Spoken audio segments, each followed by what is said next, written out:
My dad canceled my wedding to accommodate my stepsister's last-minute cruise. So I eloped silently and watched them get evicted from the house I'd been paying the mortgage on for 6 years. Just a quick favor before I continue. Subscribe if you haven't yet and let me know in the comments where you're tuning in from. I might give you a shout out next time. I was at the florist finalizing my wedding bouquet when Dad called. "Janae, baby, we need to talk about the wedding." My stomach dropped. 3 weeks before my big day, those words meant nothing good. I'd been planning this June ceremony for 18 months. Philip and I had sent invitations to 200 guests. My dress hung in my childhood closet, the one Dad insisted I keep at his house for safekeeping. "What about it?" I asked, watching the florist arrange white peonies. "Well, Joyce just got invited on this cruise. Real last-minute thing. Her friend canceled and they're offering the spot for half price. Thing is, it's the same weekend as your wedding." Joyce, my 23-year-old stepsister who'd lived with Dad and Sharon for 2 years since dropping out of college. The same Joyce who hadn't held a job longer than 4 months. "Okay, and?" My hands were shaking. "Sharon thinks we should postpone. Just a few weeks. Maybe late July? That way Joyce doesn't miss out and we can all be together for both events." The florist glanced at me, probably noticing my face had gone crimson. "Dad, you're joking, right? I've been planning this for a year and a half. The venue's booked. The caterer's paid. My dress is altered. I know, sweetheart, but family compromises for each other. Sharon's really excited about this cruise for Joyce. It's been hard for her, you know, finding her path." Finding her path. Joyce had found the path to Dad's wallet just fine. "Let me get this straight," I said, my voice eerily calm. "You want me to postpone my wedding because Joyce got a discount on a cruise?" The florist pretended to reorganize roses, clearly listening to every word. "Don't be dramatic, Janae. It's just a few weeks. Everyone will understand." Dad's voice had that tone, the one he used when the discussion was over in his mind. The one I'd heard 6 years ago when he married Sharon 3 months after Mom's funeral. "No," I said firmly. "The answer is no. The wedding is happening on June 15th. Silence stretched between us. Then, "Well, Sharon and I won't be able to make it then. And Joyce is her only daughter. You understand how this puts Sharon in a difficult position." My breath caught. "You're saying you won't come to my wedding?" "I'm saying you're being selfish. Joyce needs this. She's been through a lot. You've always had it easy, Janae. Good job, good man, good life. Let your sister have this one thing." Sister. Joyce had been in my life for 6 years and never once called me sister.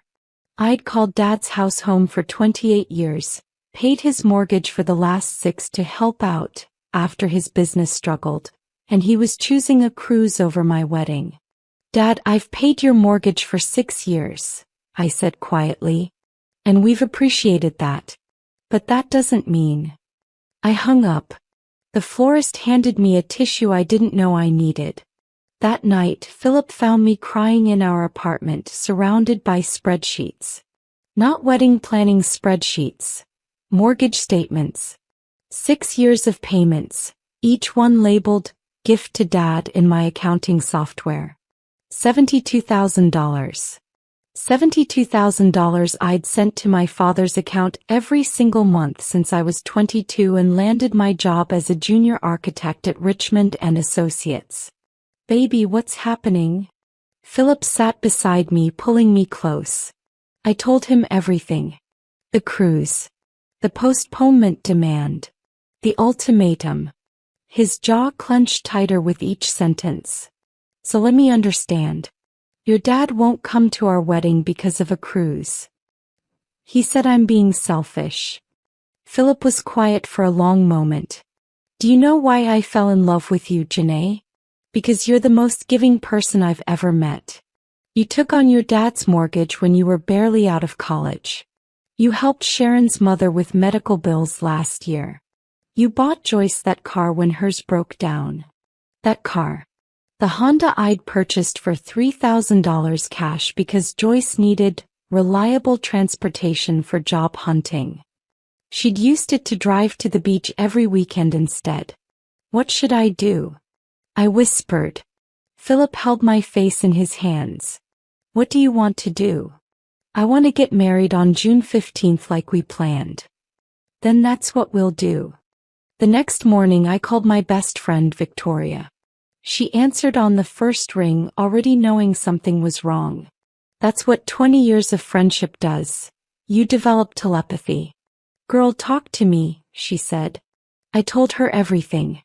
She was silent for so long I thought the call had dropped.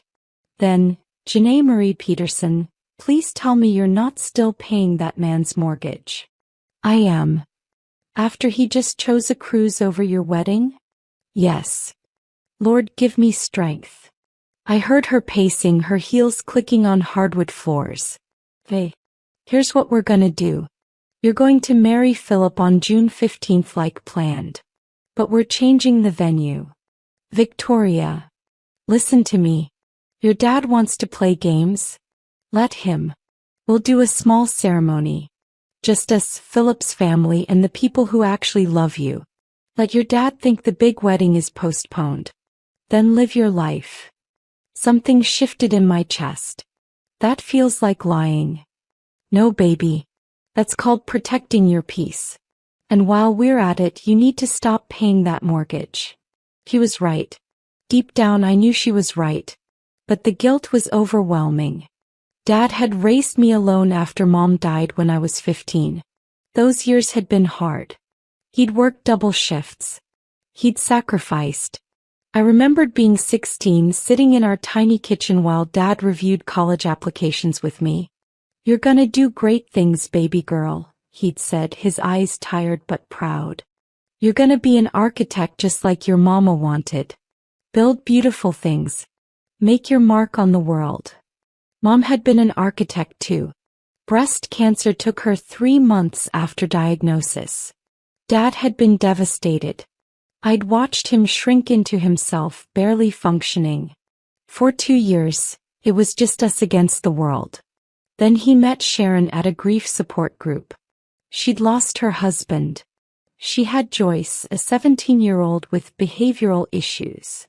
Dad said Sharon understood his pain. 6 months of dating. 3 months engaged. Married on a Tuesday afternoon at the courthouse. I'd worn my school uniform because there wasn't time to buy a dress.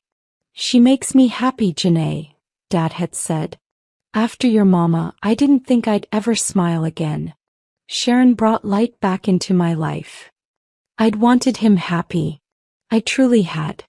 So when Sharon's air conditioning broke that first summer, I helped pay for repairs. When Joyce needed money for community college classes, I contributed. When Dad's contracting business hit a rough patch and the bank threatened foreclosure, I took over the mortgage payments. Just temporary, Dad had promised. 6 months, maybe a year. Until I get back on my feet. That was 6 years ago. Philip came home that evening with a folder. Don't be mad, he said, which immediately made me nervous. What did you do? I asked my cousin Jeffrey to look into something. Jeffrey was a private investigator. Philip opened the folder and my blood went cold. Inside were bank statements, social media screenshots, and credit reports. Not mine, debts. Philip, this is necessary. Look at this.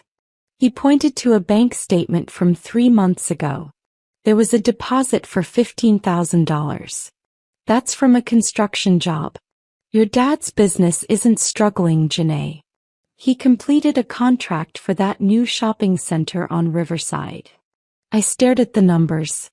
But he said. I know what he said. Now look at these. More statements. Regular deposits. Projects completed. Dad's business wasn't just stable. It was thriving. There's more, Philip said gently. Sharon works full-time at the hospital. She makes $60,000 a year as an office manager. And look at this. He showed me Joyce's Instagram. Recent posts showed designer bags, expensive restaurants, a weekend trip to Miami. All posted within the last 3 months. My hands trembled. They don't need my money. They haven't needed your money for years, baby. They just got comfortable taking it. The betrayal hit like a physical force. I'd eaten ramen for months when I first took over the mortgage, trying to balance my own rent with Dad's house payment. I'd delayed buying furniture, postponed my own dreams, sacrificed my savings. I drove to Dad's house the next day. The house I'd been paying for. The 3-bedroom colonial with the wraparound porch that Dad had bought when I was 8. The house where Mom died. The house that should have been filled with memories but now just felt like a tomb of misplaced loyalty. Sharon answered the door, surprised to see me. "Janae. What a nice surprise. Come in, honey." The living room had new furniture. A massive flat-screen TV dominated one wall. Everything looked expensive, comfortable, updated. My mortgage payments had done that. "Is Dad here?" "He's in the garage. Want some sweet tea?" "No thank you." I found Dad in the garage organizing tools. He looked up startled. "Janae. Didn't expect to see you. Have you thought about what we discussed? Late July could be beautiful for a wedding." "Dad, when were you going to tell me your business is doing well?" His face went blank. "What?" "The shopping center contract. 3 months ago. $15,000. Plus the residential jobs. The office building renovation. Your business is thriving, Dad." Color drained from his face. "Who told you? Does it matter? You've been lying to me. For years." He set down his hammer slowly. "Janae, it's not that simple." "Then explain it to me. Explain why I've paid $72,000 for a mortgage you can afford. Explain why I've sacrificed while Joyce posts pictures with $1,000 handbags. You don't understand the pressure." "I understand perfectly. You found a daughter who'd do anything for your approval and you milked it." Dad's face hardened. "Watch your tone. I'm still your father." "Are you?" "Because fathers show up for their daughters' weddings. Fathers don't lie about financial hardship. Fathers don't choose cruises over their children." Sharon appeared in the garage doorway. "What's going on?" "Your husband has been taking my money for 6 years while running a successful business," I said, my voice steady despite my shaking hands. "Oh, Janae, honey, you don't understand." "Then explain it to me." My voice cracked. "Explain why I've struggled and sacrificed while you renovate and vacation." Sharon's face flushed. "We have expenses you don't know about.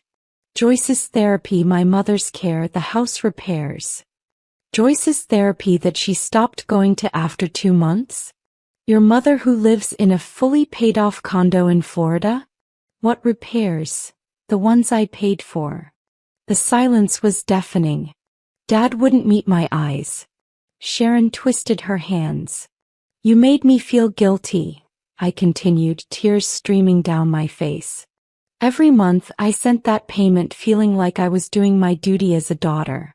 Meanwhile, you were using me." "We never forced you to pay," Dad said finally, his voice cold. "You offered." "I offered because you said you'd lose the house. You said the business was failing. You said you needed help. And you got to feel like a hero. So really, we both got something out of it." Those words shattered something inside me. This wasn't my father. Or maybe this had always been my father and I'd been too blind to see it. I walked out of that garage and didn't look back. In my car I called my bank. "I need to cancel an automatic payment," I told the representative. My voice was robotic, disconnected. "The monthly transfer to account ending in 4739. Cancel it immediately." "Certainly, ma'am. Can I ask if you'd like to schedule a final payment?" "No. No final payment." I called Philip next. "Baby, are you okay?" No. But I will be. Can you call Pastor Williams? Ask if he can do a small ceremony at his church on June 15th. Just immediate family and close friends. 20 people maximum. Consider it done. What about the big venue? Cancel it. Lose the deposit. I don't care anymore. Then I called Victoria. I need your help with something. Anything. I need you to help me plan a wedding in 3 weeks. A real wedding. Small, intimate, beautiful. Everything I actually want instead of what I thought I should want. Victoria's voice was warm. Girl, I've been waiting for you to say that for years. That night, Philip and I sat on our tiny balcony looking at the city lights. Are you sure about this? He asked. I've never been more sure of anything. I'm done living my life trying to earn love that should have been freely given.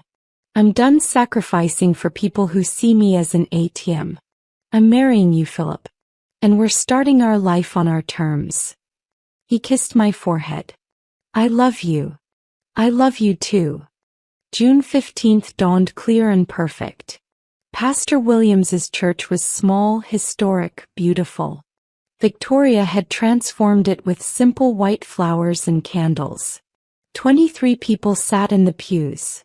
Philip's parents, his 2 sisters, his grandmother, my mom's sister Diane who flew in from Atlanta, my college roommate, my co-workers from the architecture firm, and friends who'd proven their loyalty over the years.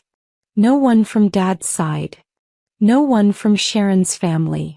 And absolutely no Joyce. I wore a different dress. Not the one at Dad's house, but a simple silk gown I'd bought 3 days ago. It was perfect.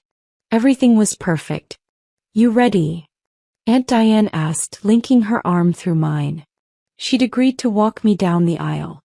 I'm ready. As we walked, I saw Philip at the altar, tears streaming down his face. That's when I knew. This was exactly right. The ceremony was short, meaningful, perfect.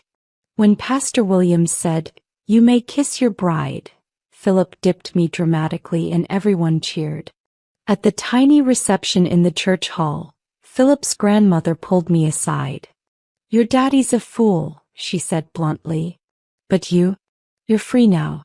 That's worth more than any big wedding. He was right. I felt light for the first time in years. No burden of duty, no guilt, no crushing weight of trying to be enough.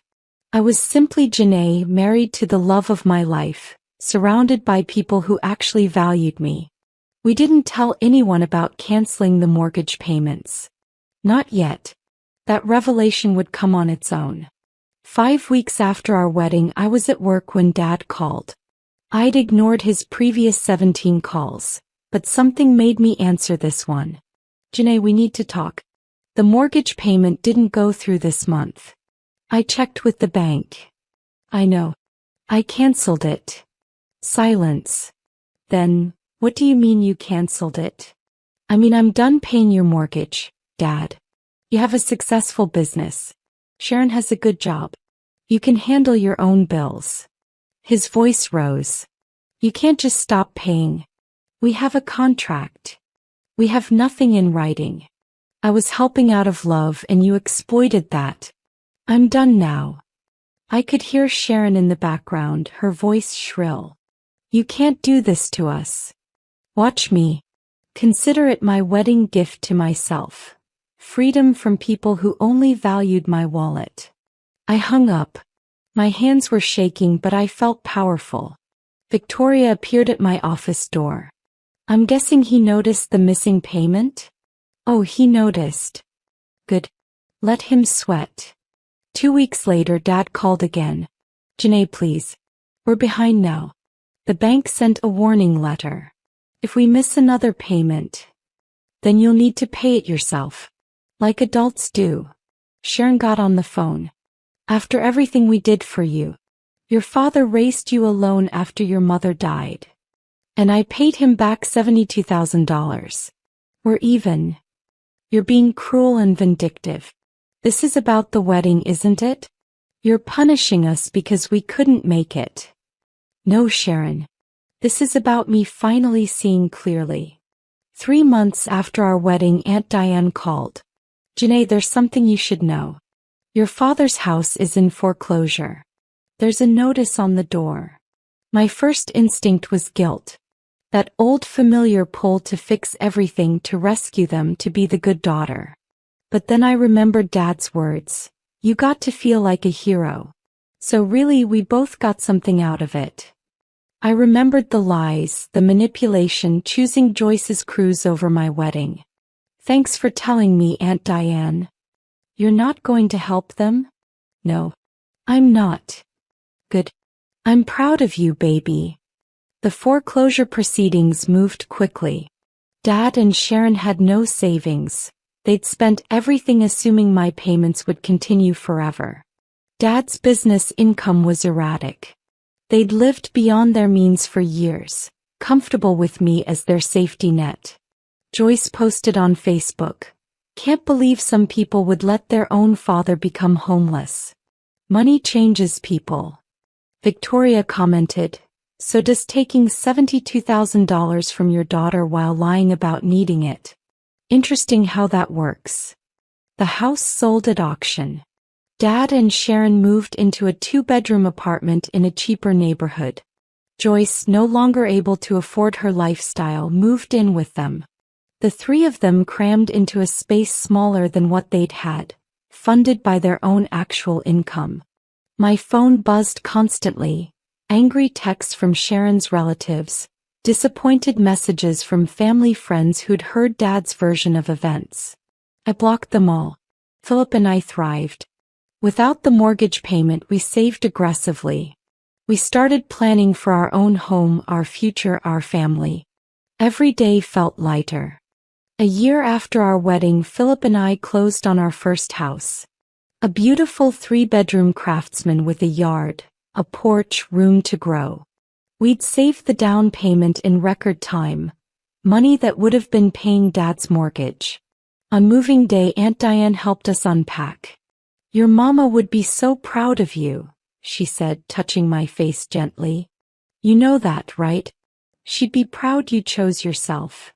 I thought about Mom often. Her strength, her independence, her dreams for me. She'd never wanted me to be anyone's piggy bank. She'd wanted me to build things, create beauty, live fully. Dad drove by once while we were unloading boxes. He slowed down, stared at our house, then drove away. He never stopped. Never apologized. Never acknowledged his role in destroying our relationship. Some people never change. But I changed. I learned that love without respect is manipulation. I learned that family doesn't mean accepting abuse. I learned that sometimes the most radical act of self-love is saying no. Philip and I painted the nursery yellow last month. Our daughter is due in December. We've already decided she'll grow up knowing her worth isn't measured by what she can provide others. She'll learn that healthy relationships are reciprocal, that boundaries aren't cruel, that choosing yourself isn't selfish. Sometimes I miss my dad. I miss who I thought he was.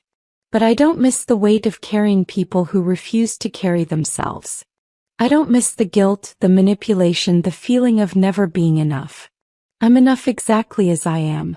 And this life Philip and I have built, filled with genuine love, mutual respect, and honest communication, is worth more than any mortgage payment ever could be. Some stories don't end with reconciliation. Sometimes freedom is the happy ending.